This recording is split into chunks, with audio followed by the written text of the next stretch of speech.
Hello, Professor Gupta and classmates. During this presentation, my peers and I will be discussing the novel The Kite Runner by Khaled Hosseini. We will analyze this novel through the social study lenses of geography, history, economics, and civics and citizenship. We will also highlight the contrast between the children's experiences in Afghanistan and the United States. To conclude, we will share what we have learned as individuals and as a group throughout this journey of reading and analyzing this novel. We hope you enjoy it. Hello, everyone. My name is Cheryl Cruz. I'm Florencia Disita. I'm Aisha Abdullah Yisrael. My name is Nellie. And I'm Marlene McNair. And we're going to be discussing the novel The Kite Runner. So at this time, I'm going to share our PowerPoint.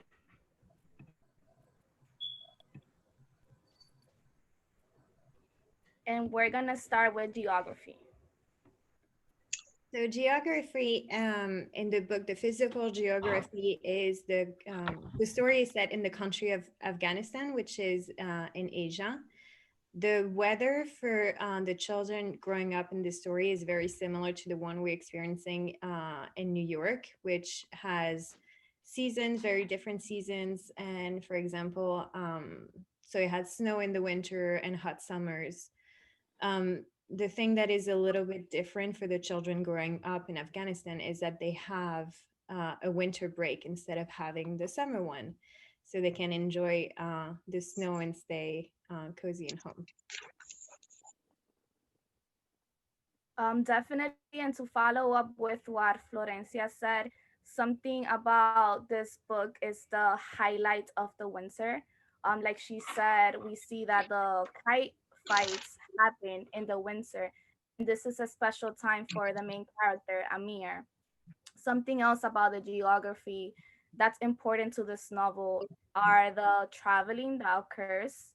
The main character has to leave his birthplace, Afghanistan, when Russia invades the country.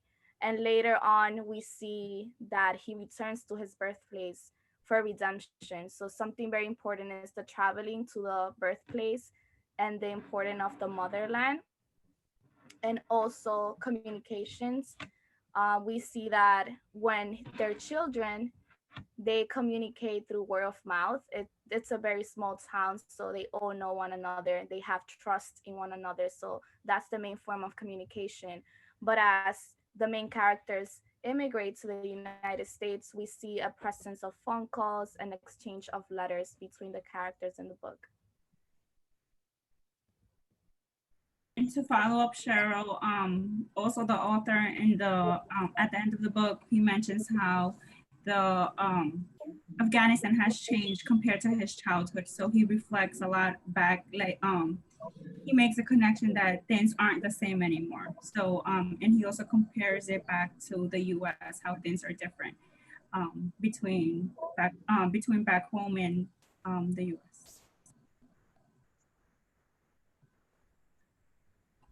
To talk about the distance between Afghanistan is on the border of Pakistan. Also, Kabul is the capital. Afghanistan was so big in population, and Russia was close to Afghanistan. I didn't realize how close the distance was. It's only 4.5 hours.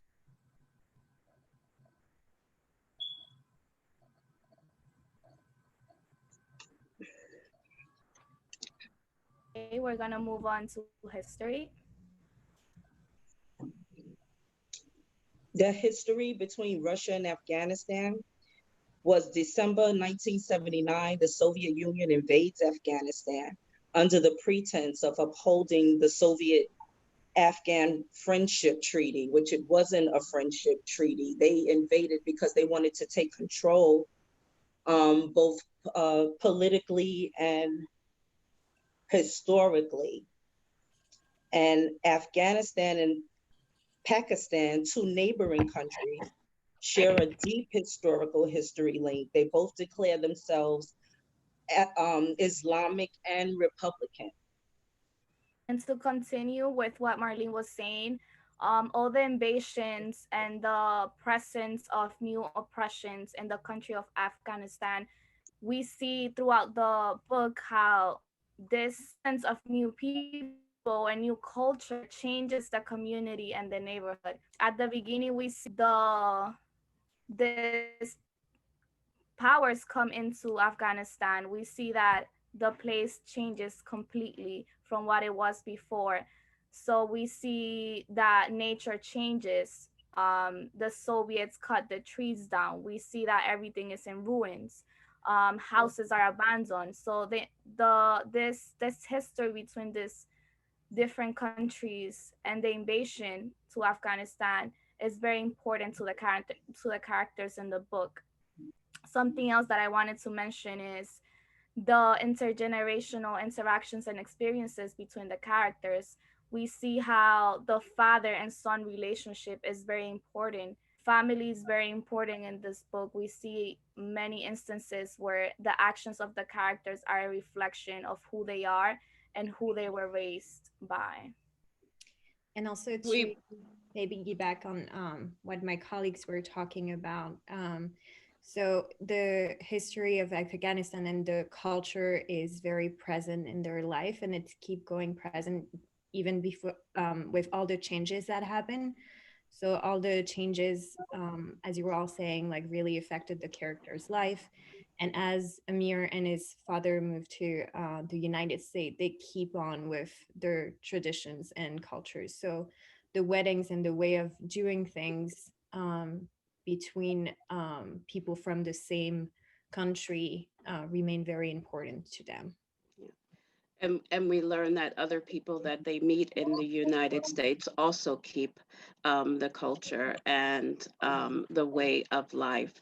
And although they did not travel back to their country, it remained important and close to their heart. Something else that was very prevalent was that they kept their history through artifacts, through letters, through photographs, and through stories. It was very important for them to keep their culture alive. Parents with their children, the parents made sure that the children understood their culture and and had artifacts around the house to make sure that they knew where they came from.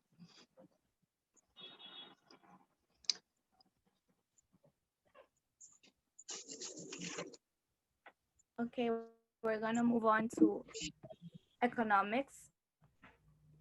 So economics was something that was really big. The differences of the people that lived in Afghanistan. Some people were rich, some people were wealthy, and they had big homes, and then others were servants.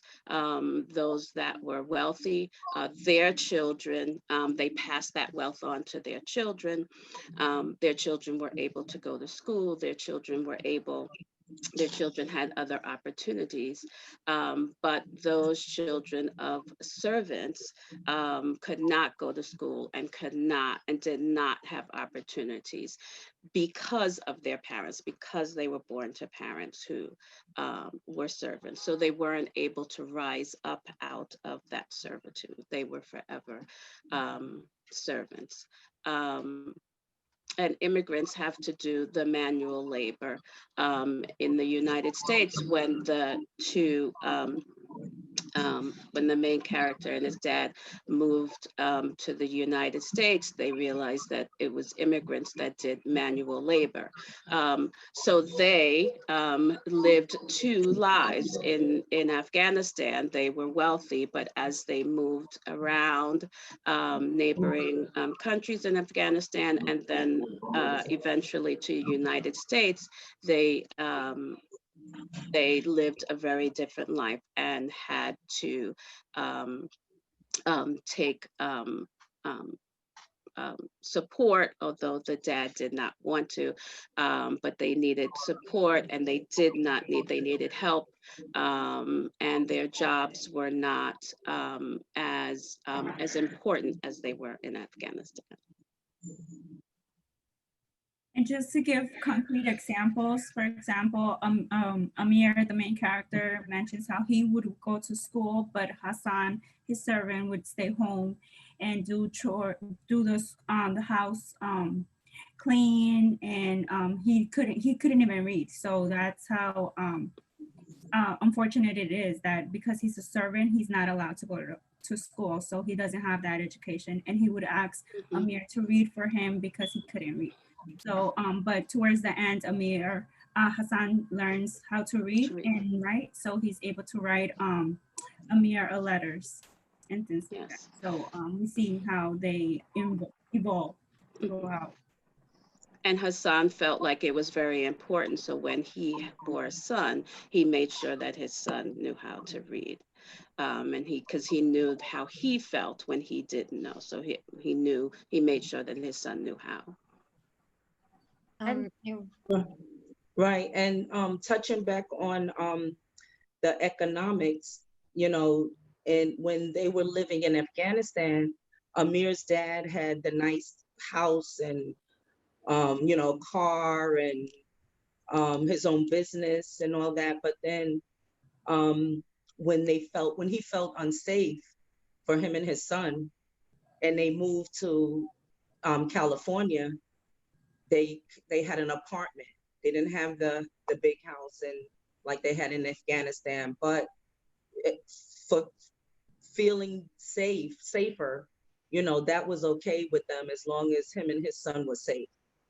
Yeah, you're right. It was a priority. So even if Right. they had a lot of like, because I think they mentioned they had this fancy car and this Hmm. beautiful house, Hmm. had servant, and so the father did not hesitate for a second to sell over this or just get rid of it, Right. Hmm. exchange for their freedom and the passage to Pakistan and then the United States. Hmm. And it was kind of interesting, as you were saying, to see that in Afghanistan, there were this wealthy family. And as they arrived to the United States, which might be considered as the land of the free and opportunities, Right. they had to do manual work or work that wasn't paid well at the gas station for the father that was, I think, a Was not. businessman or very successful in what he was doing and had a lot of like skills, but wasn't able to fulfill that in the US, and how the situation shifted for Hmm. Amir as well, kind of taking the place of his friend Hassan that in Right. Because where they were living, there was a lot of massacres going on there and rapes, and he couldn't have his son around that. He didn't want to be around it either. So Right. Right. yeah, The but to continue to expand on the juxtaposition of hmm. Afghanistan and the United States, even if Baba and Amir were struggling in the United States, doing manual work, as we see in the future in Afghanistan, we have people selling prosthetic legs, and Hmm. the owner of the orphanage, he's exchanging children for money just so that he can maintain the orphanage going, and support those other children. So even right, though, Baba and Amir are struggling in the United States, we still see that Afghanistan, they're still way worse than right, what's happening here in America. The things that are going on over there are horrific to the people living there. They literally have to lose their humanity just to be able to survive. yeah, and they have to make really hard choices just for economically, as you were saying, just survive, like just meet like basic needs or just food and shelter and feeling a little safe. right, And although that in the United States, there are some people or areas where people are struggling, it is in no way the struggle that the people in Afghanistan were having. And here there are resources, and they are not really resources for all people in Afghanistan. that's true. And you wouldn't find children of the United States fleeing their home in the middle of the night to go someplace to another country for Hmm. safety. Hmm. And we're going to see that later on when we contrast the life of children in Afghanistan and Right. the United States. But right now, we're going to talk about civic and citizenship.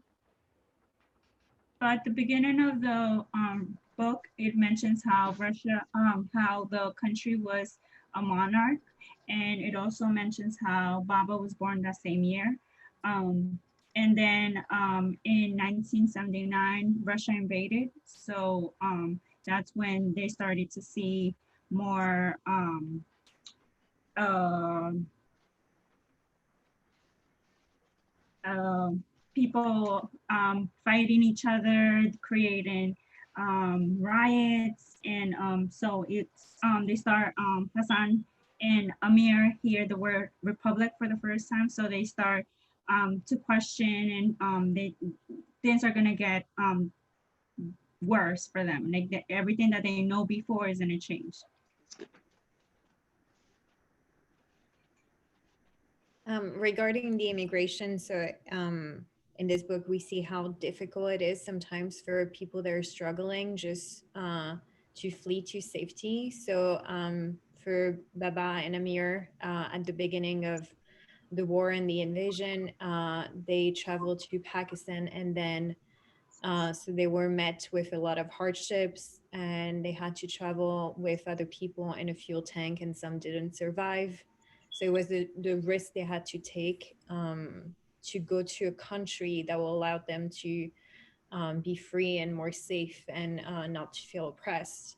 And we see later when Amir is trying to adopt Hassan's son and bring him back to the United States, that they're again meet with a lot of hardship, and it takes over a year just to get every single paperwork. And when the reality is it's a child, a young child that is in a country that is at war and that is very dangerous. But even then the situation is difficult to just bring him to American soil and then become a US citizen. Mhm. And it was amazing to me because the first invasion was the Russian invasion, and that was harsh, and people suffered. And then the rise of the Taliban, people then continued to suffer, and it was under other under another group, and there was lots of more repression, more destruction. Um, the father built the father's building, Amir found out, was in shambles. Just things destroyed for no reason.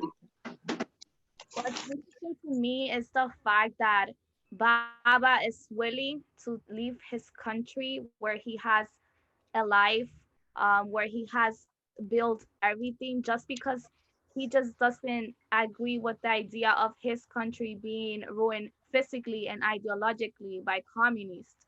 So he decides to leave all that behind just because he believes in And, decency. mhm, Well, I learned that Afghanistan raises their students' awareness in political governance and social, and informs them of their rights and responsibilities as citizens. Whereas Russia is free from the traditional morals that society values, civil society, state of religion. They feel that that should be more personal, not as mm, society views it. Russia also relies on energy revenues to drive most of its growth. Russia has a tremendous amount of oil, natural gases, and metals, which make up a major share of Russia's exports. Very interesting. yeah, that is. So as we have talked about, all of us have mentioned this idea of the juxtaposition between the lives of people in Afghanistan and New York. And here we're gonna contrast the life of children and their experiences. So just to begin, as we have mentioned before, in Afghanistan, some children don't have access to basic education. And here in New York, we see how children have access to free public education. It's a right to go to school. So just that can shape the life of someone. We see how Hassan doesn't know how to read, and that later on affects his life. And he makes sure that when he has a son, he teaches him how to read. Here in Mhm, New York, because of free public education, children can have access to so much more. Just knowing how to read and write can take you to places that later on in life might change who you are and where are you going to be in the future.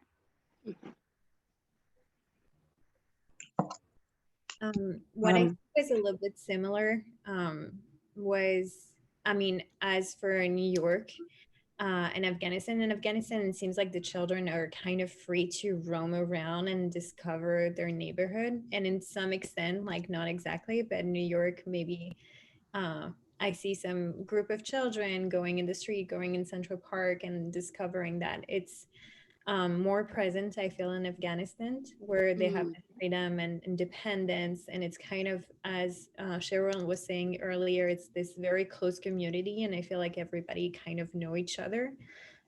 It might be similar in a neighborhood in New York. We see it obviously mhm, less.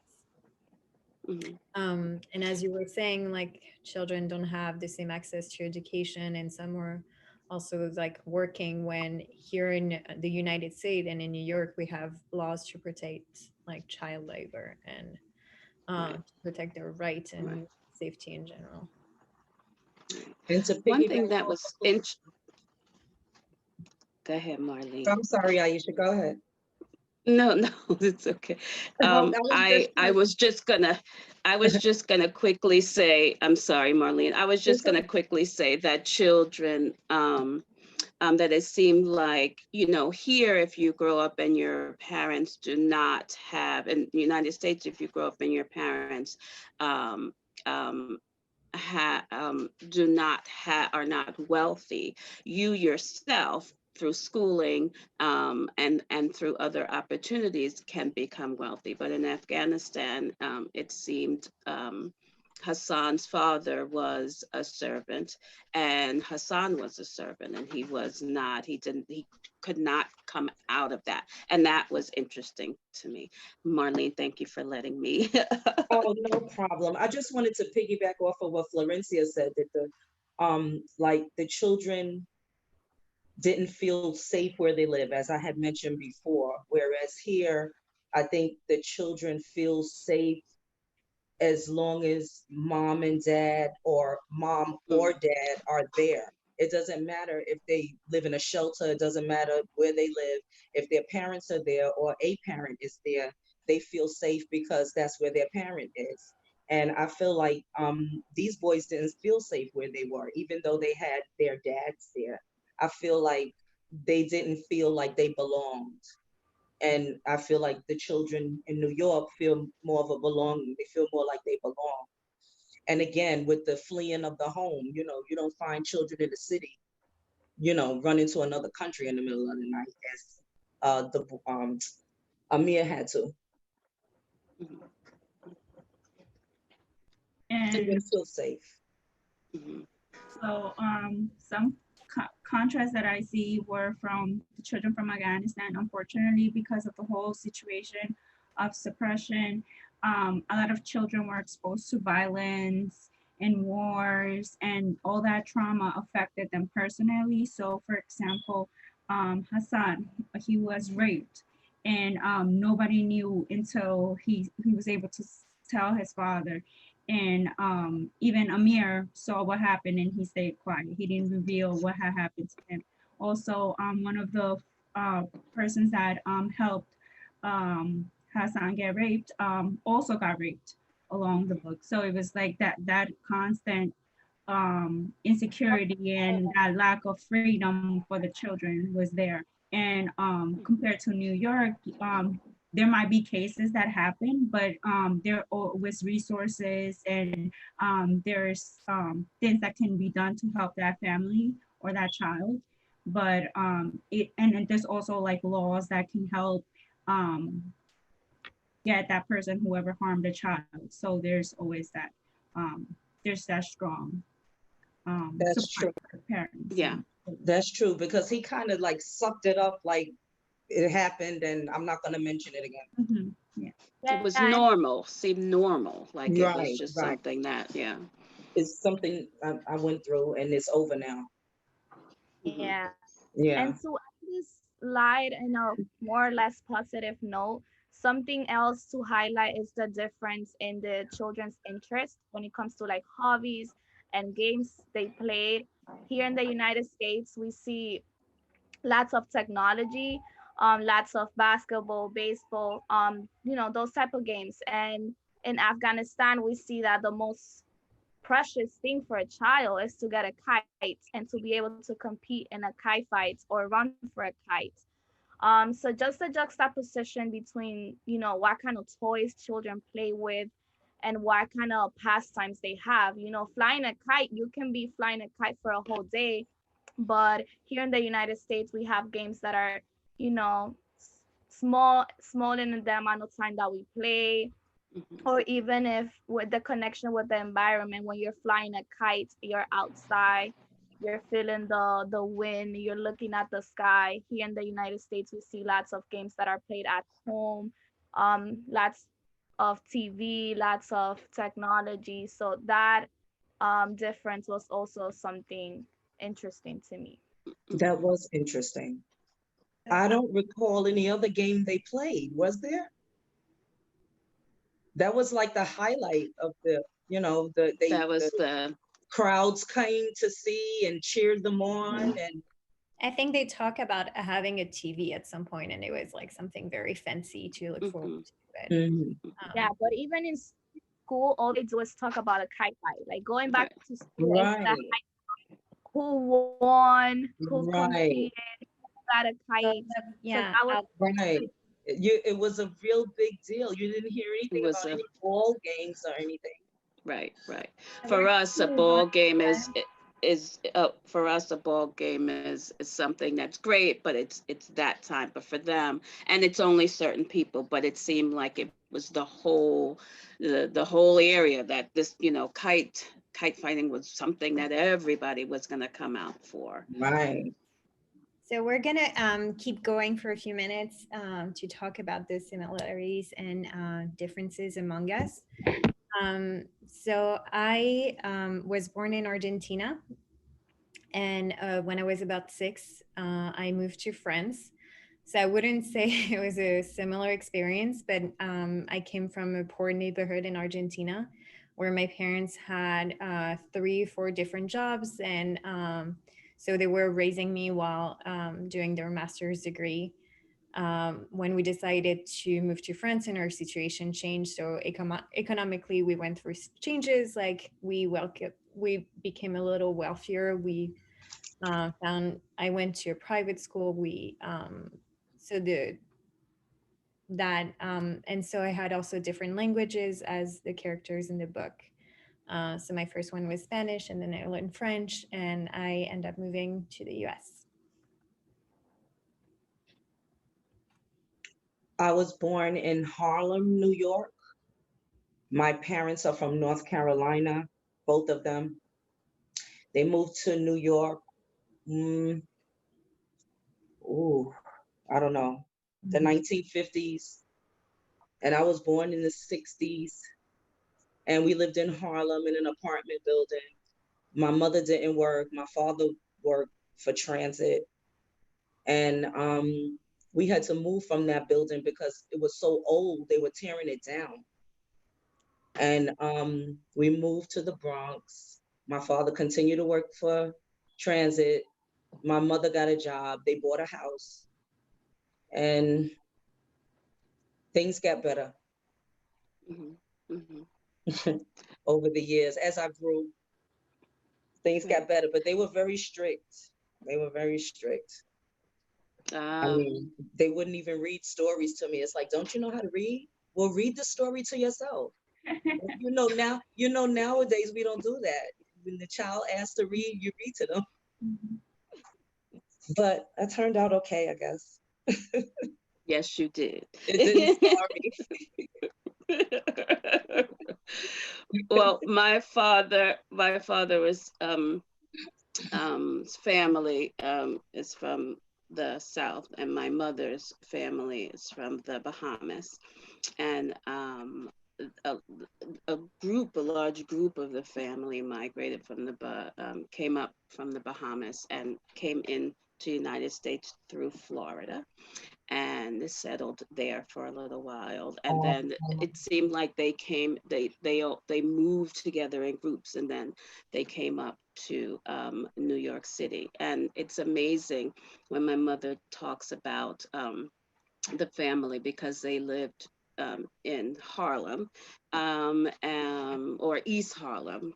Now names have changed, but it's amazing how they all lived very close to each other. So that family was very important, just like the characters in the book.